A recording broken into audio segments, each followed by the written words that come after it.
សូមបងប្អូនលោកដែលមានព្រះគម្ពីរសម្បានបើកដល់គម្ពីរទំនុកបង្កើងចំពុក34គម្ពីរទំនុកបង្កើងចំពុក34ខ្ញុំអាននៅក្នុងខ1ខ្ញុំនឹងលើកសរសើរដល់ព្រះយេហូវ៉ាគ្រប់ពេលវេលាសេចក្តីសរសើរពីទ្រង់នឹងនៅក្នុងមាត់ខ្ញុំជានិច្ចសូមបានសម្រុំចិត្តអធិដ្ឋានដើម្បីនឹងសូមប្រពោព្រះក្នុងការដែលយើងនឹងសិក្សាព្រះបន្ទូលព្រះជាមួយគ្នានៅពេលនេះព្រះយេស៊ូវអាចបង្គំអរព្រះគុណដល់ព្រះអង្គដែលទ្រង់ប្រទានឲ្យបង្គំយើងខ្ញុំបានរំលែកពេលជួបជុំគ្នាថ្វាយបង្គំព្រះអង្គនៅក្នុងព្រះវិហារបរិសុទ្ធរបស់ផងទ្រង់នៅថ្ងៃអាទិត្យនេះសូមវត្តមានព្រះអង្គបានគង់ជាធិបតីនៃកណ្ដាលចំណោមទូបង្គំយើងខ្ញុំទាំងអស់គ្នាទាំងប្រទានឲ្យបង្គំយើងខ្ញុំបានមានចិត្តដែលប្រុងប្រៀបនឹងស្ដាប់ព្រះសូរសៀងព្រះអង្គដែលទ្រង់សពប្រតិមានបន្ទូលមកដល់ចិត្តបង្គំយើងខ្ញុំតរខ្លួនម្នាក់តាមរយៈការសិក្សានៃព្រះបន្ទូលទ្រង់នៅថ្ងៃនេះទូបង្គំអរព្រះគុណដោយសូមអធិដ្ឋានទូថ្វាយក្រុមការទាំងអស់ក្នុងព្រះនាមដ៏មានអំណាចព្រះចេស្តារបស់ព្រះអង្គគឺជាព្រះនាមព្រះយេស៊ូវគ្រីស្ទអាមែនការសរសើរដំកើងព្រះជាកត្តាមួយដ៏សំខាន់សម្រាប់ជីវិតរស់នៅរបស់មនុស្សគ្រប់គ្នាកាលណានិយាយពីព្រះដែលត្រូវសរសើរដំកើងគឺជាព្រះដែលល្អជាព្រះដែលប្រទានខ្យល់ឱកាសឲ្យមនុស្សដកដង្ហើមជាព្រះដែលប្រទានកម្ដៅថ្ងៃឲ្យមនុស្សប្រើប្រាស់ជាព្រះដែលប្រទានទឹកភ្លៀងសម្រាប់ការដាំដុះដំណាំដើម្បីរស់នៅលើផែនដីនេះព្រះគម្ពីរបិបានចែងឲ្យយើងបានដឹងថាព្រះនោះឯងទ្រង់ជាព្រះដែលបង្កើតផ្ទៃមេឃនិងផែនដីហើយទ្រង់ជាព្រះដែលបង្កើតមនុស្សមករស់នៅលើផែនដីនេះទ្រង់ជាព្រះដែលត្រូវទទួលនៅការសរសើរដំកើងអំពីមនុស្សគ្រប់គ្នាដែលរស់នៅលើផែនដីនេះថ្ងៃនេះខ្ញុំចង់ឲ្យបងប្អូនលោកបានសិក្សានៅមេរៀនមួយដែលមានចំណងជើងថាហេតុដែលសរសើរព្រះក្នុងជីវិតរស់នៅតើហេតុណាខ្លះជាហេតុចម្បងដែលត្រូវសរសើរដំកើងព្រះក្នុងជីវិតរស់នៅយោងតាមបទគម្ពីរទំនុកបង្កើងចំពុក34ទី1ហេតុដែលសរសើរដំកើងព្រះក្នុងជីវិតរស់នៅដោយព្រោះព្រះឆ្លើយតបនឹងសេចក្តីអធិដ្ឋាននៅក្នុងចំពុក34នៅក្នុងខ4ក្នុងបទគម្ពីរទំនុកបង្កើងខ្ញុំបានស្វែងរកព្រះយេហូវ៉ាហើយទ្រង់ក៏ឆ្លើយតបមកខ្ញុំក៏ប្រោសឲ្យខ្ញុំរួចពីអស់ទាំងសេចក្តីភិតភ័យរបស់ខ្ញុំជំនឿដែលជឿព្រះយេស៊ូវគ្រីស្ទគឺជាជំនឿដែលមានព្រះជាជំនួយគឺត្រូវការជំនួយអំពីព្រះជំនួយមួយដែលត្រូវការជំនួយអំពីព្រះគឺជាជំនួយជួយឲ្យរួចពីអំពើបាបដោយព្រោះខ្លួនឯងផ្ទាល់ម្នាក់មិនអាចនឹងជួយឲ្យរួចពីអំពើបាបដោយខំប្រព្រឹត្តល្អឬក៏ខំកសាងបុណ្យកុសលនោះឡើយ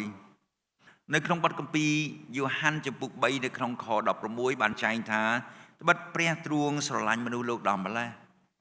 បានជាទ្រង់ប្រទានព្រះរាជបុត្រាទ្រង់តែមួយដើម្បីឲ្យអស់អ្នកណាដែលជឿដល់ព្រះរាជបុត្រានោះមិនត្រូវវិនាសឡើយគឺឲ្យមានជីវិតអស់កលជានិច្ចវិញព្រះរាជបុត្រាដែលព្រះទ្រង់ប្រទានមកគឺជាអង្គព្រះយេស៊ូវគ្រីស្ទដែលព្រះបានប្រទានមកដើម្បីឲ្យទ្រង់សុគតនៅលើឈើឆ្កាងជាថ្លៃសងអំពើបាបរបស់មនុស្សប្រយោជន៍អស់អ្នកណាដែលទទួលជឿដល់ព្រះអង្គនោះទទួលបាននៅជីវិតរួចពីអំពើបាបគឺជាជីវិតអស់កលជានិច្ចក្នុងជីវិតរបស់មនុស្សម្នាក់ទោះបីមានអ្វីក៏ដោយតែគ្មានអ្វីដែលវិសេសលើសជាងជីវិតដែលរួចពីអំពើបាបនោះឡើយជំនួយមួយទៀតដែលមនុស្សត្រូវការក្នុងជីវិតប្រចាំថ្ងៃគឺជាជំនួយសម្រាប់ការការពារសម្រាប់ការផ្គត់ផ្គង់និងសម្រាប់ការថែរក្សាដើម្បីទទួលជំនួយអំពីព្រះទ្រង់សពប្រតិឲ្យសូមពីព្រះអង្គឲ្យអធិដ្ឋានសូមពីព្រះគឺសូមក្នុងព្រះនាមព្រះយេស៊ូវគ្រីស្ទកាលណាអស់លោកបងប្អូនទូលសូមពីព្រះអង្គហើយព្រះអង្គទ្រង់ឆ្លើយតបនឹងសេចក្តីអធិដ្ឋានណាមួយរបស់ផងអស់លោកបងប្អូនការនោះឯងដែលនាំឲ្យអស់លោកបងប្អូនអរគុណព្រះហើយនាំឲ្យអស់លោកបងប្អូនសរសើរដំកើងដល់ព្រះតើមានអ្នកជឿព្រះណាមួយដែលមិនអធិដ្ឋានទូលសូមជំនួយអំពីព្រះ បើសិនជាមានអ្នកណាម្នាក់ដែលអះអាងថាគាត់ជាអ្នកជឿព្រះយេស៊ូវគ្រីស្ទប៉ុន្តែគាត់មិនដែលអធិដ្ឋានទូលសូមអ្វីអំពីព្រះនោះទេការនោះជាបញ្ហាពីព្រោះជំនឿដែលជឿព្រះយេស៊ូវគ្រីស្ទគឺជាជំនឿដែលព្រះអង្គទ្រង់ឲ្យអធិដ្ឋានទូលសូមដល់ព្រះអង្គហើយក៏ជាព្រះរាជបញ្ជាដែលព្រះអង្គឲ្យសូមដល់ព្រះអង្គនៅក្នុងបទគម្ពីរថេសាឡូនីកខ្សែទី1ចំពុក5ខ17ចូលអធិដ្ឋានឥតឈប់ឈរគឺព្រះអង្គឲ្យយើងអធិដ្ឋានទូទៅព្រះអង្គហើយបើសិនជាមានអ្នកណាម្នាក់អះអាងថាគាត់ជាអ្នកជឿព្រះយេស៊ូវប៉ុន្តែគាត់អត់ដែលអធិដ្ឋានទូលសូមដល់ព្រះទេគឺជាបញ្ហានៃជំនឿរបស់ផងអ្នកនោះពីព្រោះជំនឿដែលជឿព្រះយេស៊ូវគ្រីស្ទគឺត្រូវតែអធិដ្ឋានពីព្រោះជាព្រះរាជបញ្ជារបស់ផងព្រះអង្គឲ្យអធិដ្ឋានទូលសូមដល់ព្រះអង្គមួយទៀតតើមានបងប្អូនណាម្នាក់ដែលជឿព្រះហើយអធិដ្ឋានទៅព្រះជាជំនួយហើយព្រះមិនដែលឆ្លើយតបនឹងសេចក្តីអធិដ្ឋានរបស់ផងអ្នកនោះបើអធិដ្ឋានទូលសូមទៅព្រះហើយព្រះអង្គមិនដែលឆ្លើយតបនឹងសេចក្តីអធិដ្ឋានទេនោះគឺរស់ក្នុងជីវិតដែលអត់សរសើរដំកើងព្រះទេដែលអស់លោកបងប្អូនហើយនឹងខ្ញុំដែលជឿដល់ព្រះយេស៊ូវគ្រីស្ទហើយយើងទូលសូមដល់ព្រះដើម្បីជាជំនួយសម្រាប់ជីវិតយើងហើយព្រះអង្គឆ្លើយតបនឹងសេចក្តីអធិដ្ឋានរបស់ផងយើងនោះនាំឲ្យយើងរស់ក្នុងជីវិតដែលសរសើរដំកើងព្រះសម្រាប់ជីវិតខ្លួនខ្ញុំផ្ទាល់ក្រោយដែលខ្ញុំបានទទួលជឿដល់ព្រះយេស៊ូវគ្រីស្ទទុកជាព្រះអង្គម្ចាស់និងជាព្រះអង្គសង្គ្រោះនៃជីវិតខ្ញុំហើយខ្ញុំអធិដ្ឋានទូលទៅព្រះជាជំនួយសម្រាប់ជីវិតរបស់ផងខ្ញុំទី1បើសិនជារាប់ចំនួនដែលខ្ញុំអធិដ្ឋានទូលទៅព្រះដើម្បីសូមជំនួយសម្រាប់ជួយជីវិតខ្ញុំបើរាប់ពីចំនួនគឺរាប់មិនអស់ព្រះគម្ពីរបានចែងឲ្យបានដឹងថាឲ្យអធិដ្ឋានឥតឈប់ឈរឲ្យអធិដ្ឋានជានិច្ចឥតរសាយចិត្តហើយជាមួយគ្នាបើសិនជារាប់ពីចំនួននៃការឆ្លើយតបនឹងសេចក្តីអធិដ្ឋានដែលព្រះទ្រង់ឆ្លើយតបនឹងសេចក្តីអធិដ្ឋានដែលខ្ញុំទូលទៅព្រះអង្គបើរាប់ពីចំនួនគឺរាប់អត់អស់ទេព្រះអង្គឆ្លើយតបនឹងសេចក្តីអធិដ្ឋានដែលខ្ញុំទូលសូមដល់ព្រះអង្គការខ្លះខ្ញុំទូលសូមជាការធំ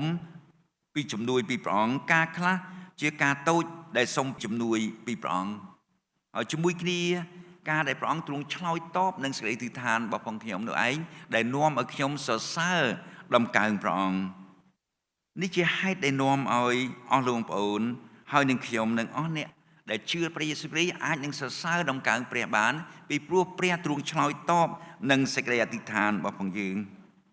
អស់លោកបងប្អូនម្នាក់ដែលទទួលជឿដល់ព្រះយេស៊ូវគ្រីស្ទហើយអស់លោកបងប្អូនតែងតែពិសោធន៍ពីពេលមួយទៅពេលមួយពិសោធន៍នៅទទួលបាននៃការឆ្លើយតបនឹងសេចក្តីអធិដ្ឋានដែលព្រះអង្គឆ្លើយតបនឹងសេចក្តីអធិដ្ឋានរបស់ផងអស់លោកបងប្អូនហើយហេតុនោះឯងដែលនាំឲ្យអស់លោកបងប្អូនសរសើរដំកើងព្រះនៅក្នុងបទគម្ពីរទំនុកបង្កើងចំពុក34ខ្ញុំបានស្វែងរកព្រះយេហូវ៉ាហើយទ្រង់ក៏ឆ្លើយតបមកខ្ញុំក៏ប្រោសឲ្យខ្ញុំរួចពីអស់ទាំងសេចក្តីភិតភ័យរបស់ខ្ញុំហើយនៅក្នុងខ1ខ្ញុំនឹងលើកសរសើរដល់ព្រះយេហូវ៉ាគ្រប់ពេលវេលាសេចក្តីសរសើរពីទ្រង់នៅក្នុងមាត់ខ្ញុំជានិច្ចហេតុអីបានជាសេចក្តីសរសើរអំពីព្រះអង្គនៅក្នុងមាត់របស់ផងយើងពីព្រោះព្រះអង្គឆ្លើយតបនឹងសេចក្តីអធិដ្ឋានទី2ហេតុដែលសរសើរព្រះក្នុងជីវិតរស់នៅគឺដោយព្រោះព្រះជួយឲ្យរួចពីទុក្ខលំបាកនៅក្នុងខ6នៅក្នុងបទគម្ពីរទំនុកបង្កើងចំពុក34ខ្ញុំជាមនុស្សវេទនានេះបានអំពាវនាវទៅនោះព្រះយេហូវ៉ាទ្រង់បានស្ដាប់តាមហើយជួយសង្គ្រោះឲ្យរួចពីសេចក្តីលំបាកទាំងប៉ុន្មានរបស់ខ្លួនកាលណានិយាយពីទុក្ខលំបាកដែលមាននៅលើផែនដីនេះគឺដោយព្រោះអំពើបាបបានចូលមកក្នុងលោកីយ៍នេះដែលនាំឲ្យមានការអាក្រក់ជាច្រើនដែលកើតឡើងនៅលើផែនដីនេះដែលនាំឲ្យមនុស្សរស់នៅលើផែនដីនេះជួបប្រទះនឹងទុក្ខលំបាកនៅក្នុងជីវិតហើយទុក្ខលំបាកដែលមាននៅក្នុងជីវិតមនុស្សដែលរស់នៅលើផែនដីនេះមិនមែនថាអ្នកនោះជាអ្នកធំឬក៏អ្នកតូចជាអ្នកមានឬក៏អ្នកក្រអ្នកចេះឬក៏អ្នកល្ងងគ្រប់គ្នាតែងជួបប្រទះនឹងទុក្ខលំបាកនៅក្នុងជីវិត ទុកលំបាកខ្លះជាបញ្ហាសេដ្ឋកិច្ចនៅក្នុងគ្រួសារទុកលំបាកខ្លះជាបញ្ហាសេដ្ឋកិច្ចផ្ទាល់ខ្លួនឬក៏ជាបញ្ហាទំនាក់ទំនងទុកលំបាកខ្លះជាទុកលំបាកដែលបណ្ដាលមកអំពីគ្រោះថ្នាក់ផ្សេងឬក៏ទុកលំបាកដែលមានដោយព្រោះសុខភាពមិនបានល្អហើយក៏មានការជាច្រើនដែលនាំឲ្យមានទុកលំបាកនៅក្នុងជីវិតដែលរស់នៅលើផែនដីនេះសម្រាប់អ្នកខ្លះជាអ្នកតូចគិតថាអ្នកធំអត់មានទុកលំបាកទេសម្រាប់អ្នកខ្លះជាអ្នកក្រគិតថាអ្នកមានអត់មានទុកលំបាកទេប៉ុន្តែទុកលំបាកមានគ្រប់គ្នាអ្នកធំទុកលំបាករបៀបអ្នកធំអ្នកតូចទុកលំបាករបៀបអ្នកតូចអ្នកក្រទុកលំបាកតាមរបៀបអ្នកក្រអ្នកមានទុកលំបាកតាមរបៀបអ្នកមានគឺគ្រប់គ្នា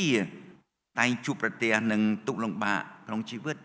ប៉ុន្តែសម្រាប់គ្រីស្ទបរិស័ទកាលណាជួបនឹងទុកលំបាកគឺព្រះសព្វប្រតិឲ្យយើងអំពាវនាវដល់ព្រះអង្គឲ្យយើងអធិដ្ឋានទៅព្រះដើម្បីសូមព្រះអង្គជួយឲ្យរួចពីទុកលំបាកនោះបានជានៅក្នុងខ6នៅក្នុងបទគម្ពីរទំនុកដំកើងចំពុក34ខ្ញុំជាមនុស្សវេទនានេះបានអំពាវនាវទៅនោះព្រះយេហូវ៉ាទ្រង់បានស្ដាប់តាមហើយជួយសង្គ្រោះឲ្យរួចពីសេចក្តីលំបាកទាំងប៉ុន្មានរបស់ខ្លួនមានសំណួរជាច្រើនដែលអស់លោកប្អូនហើយនឹងខ្ញុំហើយមនុស្សម្នាក់អាចនឹងសួរផ្ទាល់ខ្លួនមួយសួរថាតើមានព្រះជាជំនួយសម្រាប់ជីវិតហើយឬនៅបើមានព្រះជាជំនួយសម្រាប់ជីវិតហើយតើមានដែលពិសោធន៍ទទួលបានជំនួយអំពីព្រះដើម្បីនឹងជួយឲ្យរួចពីទុក្ខលំបាកនៅក្នុងជីវិតដែរឬទេហើយអ្នកដែលទទួលបានជំនួយអំពីព្រះជាជំនួយដែលជួយឲ្យរួចពីទុក្ខលំបាកណាមួយនៅក្នុងជីវិតគឺអ្នកនោះតែងតែសរសើរដំកើងព្រះហើយការសរសើរដំកើងនោះមិនមែនខំសរសើរដំកើងទេគឺវាចេញជាស្វ័យប្រវត្តិពីចិត្តរបស់ផងយើងដែលសរសើរដំកើងព្រះដោយព្រោះព្រះទ្រង់ជួយឲ្យរួចពីទុក្ខលំបាកក្នុងសប្តាហ៍កន្លងមកនេះបងប្អូនអស់លោកអាចនឹងឮដំណឹងពីសង្គ្រាមពីចម្បាំងនៅមជ្ឈិមបូព៌ាក្នុងនោះមានរូបភាពដែលបង្ហោះអំពីមនុស្សដែលត្រូវជន្លៀសខ្លួនចេញពីផ្ទះរបស់ផងខ្លួនហើយទុក្ខលំបាកពីព្រោះត្រូវរត់ចេញពីទីលំនៅដែលរស់នៅប្រចាំថ្ងៃហើយខ្ញុំឃើញការនោះនាំឲ្យខ្ញុំនឹកចាំពីការដែលខ្ញុំជួបប្រទះទុក្ខលំបាកផ្ទាល់ខ្លួនដែលខ្ញុំត្រូវរត់ចេញពីផ្ទះរបស់ផងខ្ញុំដែលគេតម្រូវឲ្យចេញទៅហើយពេលដែលចេញទៅជួបប្រទះនឹងទុក្ខលំបាកប៉ុន្តែខ្ញុំអរព្រះគុណព្រះដែលព្រះអង្គជួយខ្ញុំឲ្យរួចផុតពីការនោះដែលកន្លងផុតទៅហើយការនោះឯងដែលនាំឲ្យខ្ញុំអរព្រះគុណព្រះសរសើរដំកើងព្រះដែលព្រះអង្គបានជួយខ្ញុំឲ្យរួចពីទុក្ខលំបាកសម្រាប់អស់លោកបងប្អូនក៏ដូចគ្នាដែរកាលណាព្រះទ្រង់ជួយអស់លោកបងប្អូនឲ្យរួចផុតពីទុក្ខលំបាកណាមួយអស់លោកបងប្អូន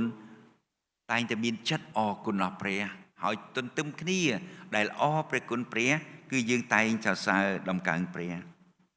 ខ6ខ្ញុំជាមនុស្សវេទនានេះបានអំពាវនាវទៅនោះព្រះយេហូវ៉ាទ្រង់បានស្ដាប់តាម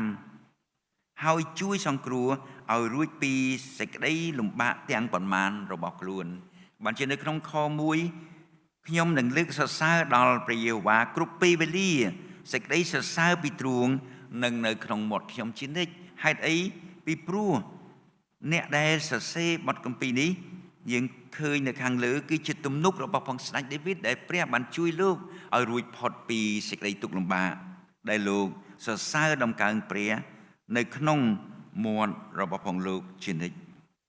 ទី3ហេតុដែលសរសើរព្រះនៅក្នុងជីវិតរស់នៅគឺដោយព្រោះព្រះប្រទាននៅសេចក្តីល្អនៅក្នុងបទគម្ពីរទំនុកដំកើងចំពុក34ខ7រហូតដល់ខ10ទេវតានៃព្រះយេហូវ៉ាចោមរោមនៅជុំវិញនៃអស់អ្នកដែលកោតខ្លាចដល់ទ្រង់ហើយក៏ជួយគេឲ្យរួចអោសូមភ្លក់មើលឲ្យដឹងថាព្រះយេហូវ៉ាទ្រង់ល្អចុះមានពរហើយមនុស្សណាដែលពឹងជ្រកក្នុងទ្រង់អោពួកបរិសុទ្ធរបស់ទ្រង់អើយសូមកោតខ្លាចដល់ព្រះយេហូវ៉ាត្បិតអស់អ្នកដែលកោតខ្លាចដល់ទ្រង់មិនខ្វះអ្វីឡើយឯអស់ទាំងសឹងស្ទាវ វាតែងតែខ្វះហើយក៏ឃ្លានតែអស់អ្នកដែលស្វែងរកព្រះយេហូវ៉ានោះ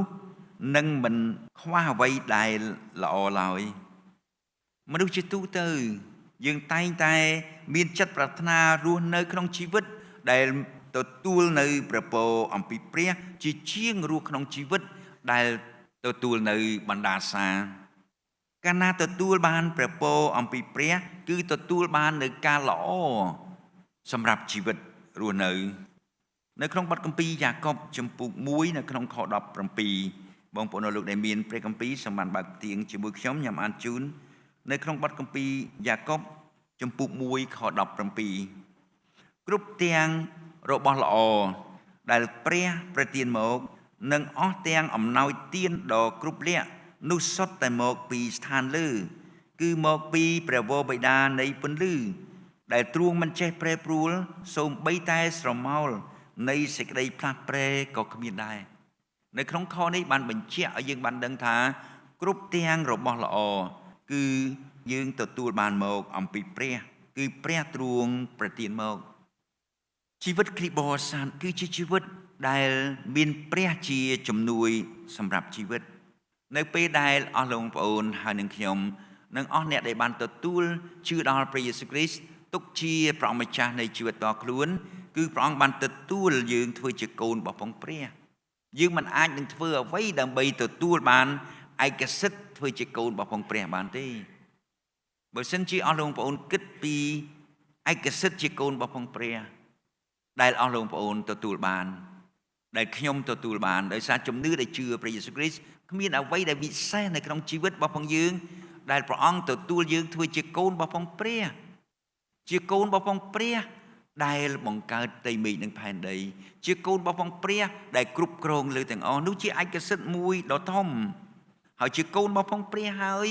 អ្នកខ្លះនៅគិតថានៅតែអត់ចម្លើយពិបាកកាលណាជាកូនរបស់ព្រះហើយយើងមានព្រះជាជំនួយសម្រាប់ជីវិតរបស់យើងនៅលើផែនដីនេះបើអ្នកណាម្នាក់ជាកូនរបស់អ្នកធំគេអត់ព្រួយទេគេត្រូវការអីមានឪពុកគេផ្គត់ផ្គង់ឲ្យតើមានអ្នកណាធំជាងព្រះដែលបង្កើតផ្ទៃមេឃនិងផែនដី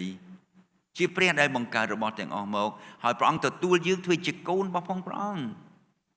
ខ្វះអីព្រះអង្គឲ្យយើងសូមពីព្រះអង្គត្រូវការអីព្រះអង្គឲ្យយើងសូមពីព្រះអង្គគ្រាន់តែយើង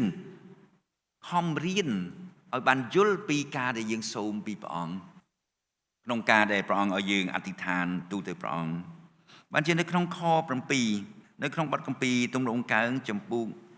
34ទេវតានៃព្រះយេហូវ៉ាចោមរោមនៅជុំវិញនៃអស់អ្នកដែលកោតខ្លាចដល់ទ្រង់ហើយក៏ជួយគេឲ្យរួចនៅក្នុងខនេះបានបញ្ជាក់ថាទេវតារបស់ព្រះមិនមែនមួយទេចោមរោមនៅជុំវិញនៃអស់អ្នកដែលកោតខ្លាចដល់ទ្រង់ចោមរោមដើម្បីនឹងជួយគេឲ្យរួចពីការអាក្រក់ជួយគេឲ្យបានឈ្នះលើការអាក្រក់គឺជួយគេឲ្យរួចកាលណានិយាយពីទេវតាព្រះគម្ពីរប៊ីបានចែងឲ្យយើងបានដឹងថាទេវតាមានច្រើនអត់បានប្រាប់ចំនួនទេប៉ុន្តែច្រើនហើយក្នុងចំណោមទេវតាដែលច្រើននោះមានទេវតាពីរប្រភេទទេវតាល្អហើយនិងទេវតាដែលអាក្រក់ទេវតាដែលល្អគឺជាទេវតារបស់ព្រះជាទេវតាដែលបម្រើព្រះ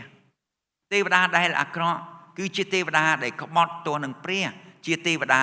របស់ពួកអរិយនោះហើយជាទេវតាដែលអាក្រក់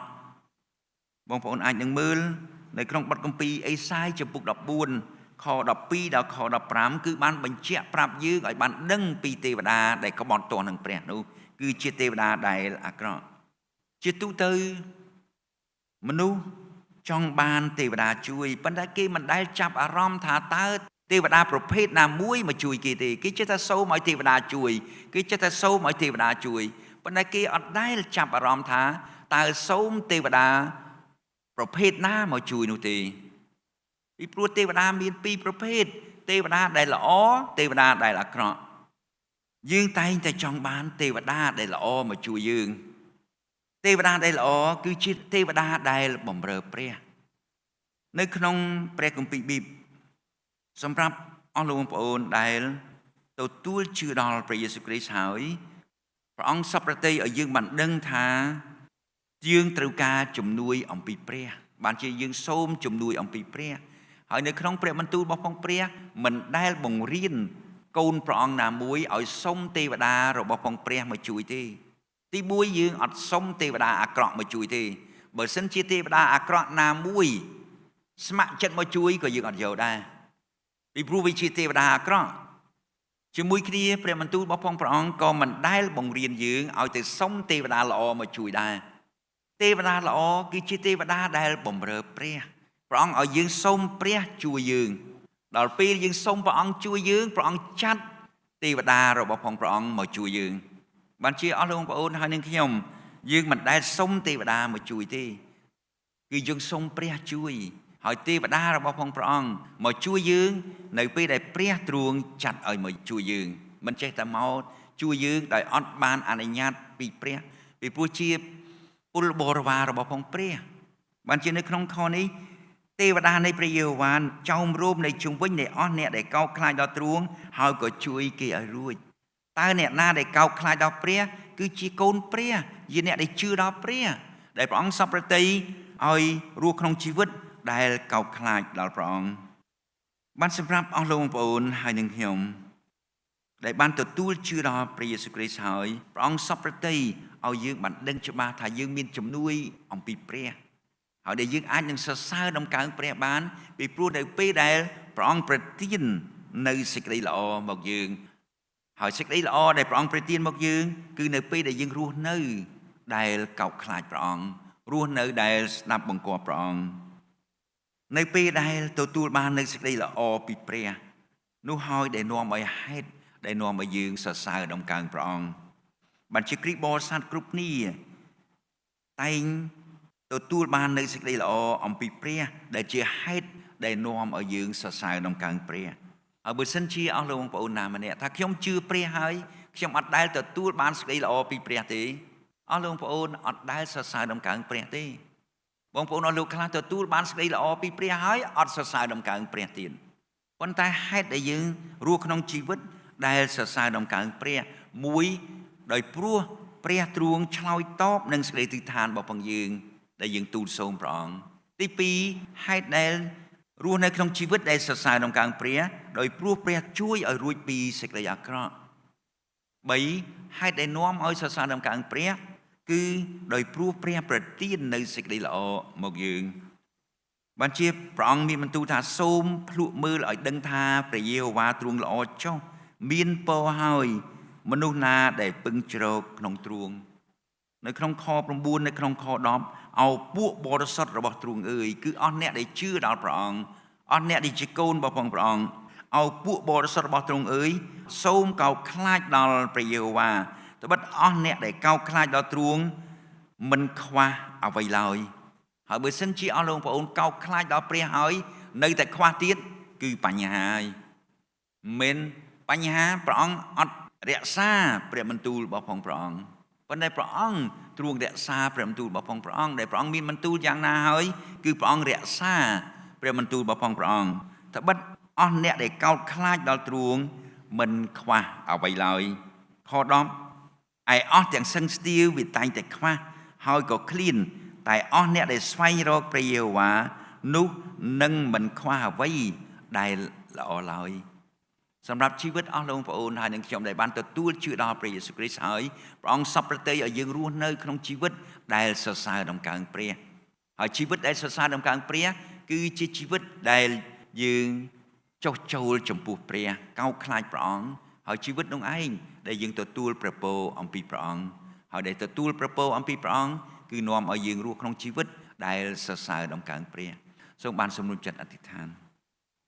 ព្រះយេស៊ូវឲ្យបង្គំអរព្រះគុណដល់ព្រះអង្គដែលទ្រង់ប្រទានឲ្យបង្គំយើងខ្ញុំបានទទួលជឿដល់ព្រះអង្គទុកជាព្រះអង្គម្ចាស់និងជាព្រះអង្គសង្គ្រោះនៃជីវិតរបស់ខ្លួនហើយជំនឿនោះឯងដែលនាំឲ្យបង្គំយើងខ្ញុំទទួលបានជំនួយអំពីព្រះអង្គគឺជាជំនួយដែលជួយឲ្យរួចពីអំពើបាបនិងជាជំនួយសម្រាប់ជីវិតរស់នៅប្រចាំថ្ងៃផងដែរហើយដែលព្រះអង្គសពប្រតិក្នុងពេលដែលព្រះអង្គប្រទានព្រះពរដល់បង្គំយើងខ្ញុំព្រះអង្គសពប្រតិឲ្យបង្គំយើងខ្ញុំ រស់ក្នុងជីវិតដែលសរសើរដំណកើងព្រះអង្គទូលបង្គំអរព្រះគុណដល់ព្រះអង្គទូលបង្គំក៏សូមអធិដ្ឋានសម្រាប់បងប្អូនបង្គំដែលមិនទាន់បានទទួលជឿដល់ព្រះអង្គនៅឡើយបានមានឱកាសនឹងស្វែងយល់មានឱកាសនឹងសម្រេចចិត្តទទួលព្រះអង្គជាចម្លើយសម្រាប់ជីវិតតខ្លួនផងដែរ